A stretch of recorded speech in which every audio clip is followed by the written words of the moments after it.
Halo mistikus yang budiman, apakah benar Orde Baru membawa stabilitas dan keamanan? Ataukah ada sesuatu yang lebih gelap di balik layar? Hari ini kita akan membahas 5 teror besar di era Orde Baru, tetapi dari sudut pandang yang jarang diungkapkan.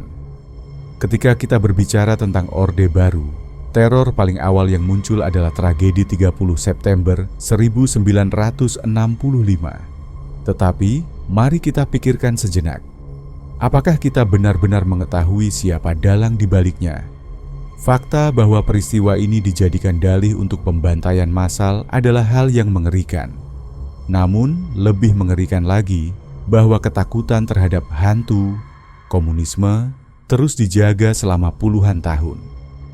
Dengan dalih itu, siapapun yang berseberangan dengan pemerintah bisa diberangus. Teror ini bukan hanya tentang peristiwa berdarah, tapi bagaimana sejarah ditulis oleh penguasa, dan kita semua dipaksa untuk percaya. Pernahkah kalian membayangkan hidup di sebuah negara di mana orang-orang mendadak hilang atau ditemukan tewas di pinggir jalan?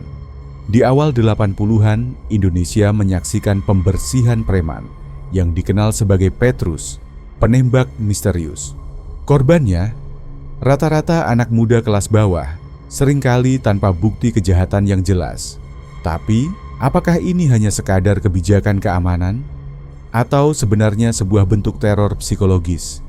Mereka yang bertahan hidup mengaku bahwa Petrus bukan sekadar operasi senyap, tetapi alat untuk menunjukkan bahwa pemerintah bisa bertindak di luar hukum tanpa ada yang bisa melawan. Banyak yang lupa bahwa Orde Baru juga menyaksikan rentetan serangan bom yang mencurigakan. Salah satu yang paling mengerikan adalah bom Malari dan bom Tanah Tinggi. Media kala itu melaporkan bahwa ini adalah aksi separatis atau kelompok Islam radikal.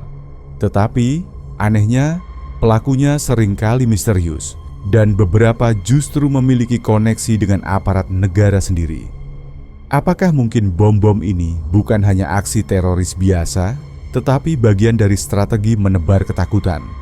Kita sering mendengar tentang penculikan aktivis di 1998. Tetapi pernahkah kalian bertanya, mengapa hanya beberapa yang dikembalikan? Mereka yang selamat, seperti Pius Lustrilanang dan Desmond Mahesa, bercerita bahwa penculikan ini bukan sekadar kesalahan prosedur. Ini adalah operasi sistematis untuk membungkam oposisi dan lebih penting lagi, menanamkan rasa takut kepada masyarakat luas. Pesan di baliknya jelas, jangan pernah mencoba melawan kekuasaan, atau kalian akan hilang begitu saja. Banyak yang menganggap krisis ekonomi 1998 sebagai faktor eksternal yang kebetulan terjadi di akhir Orde Baru. Tetapi, bagaimana jika ini bukan kebetulan? Ada bukti bahwa krisis ini diperparah oleh kebijakan ekonomi yang memang sengaja dibiarkan memburuk. Sejumlah elit justru memanfaatkan krisis ini untuk mengamankan aset dan menciptakan kepanikan. Teror bukan hanya tentang darah dan peluru. Kadang, teror yang paling efektif adalah membuat rakyat kehilangan harapan dan percaya bahwa mereka tidak punya pilihan lain. Sekarang pertanyaannya, apakah teror di masa Orde Baru benar-benar sudah berakhir?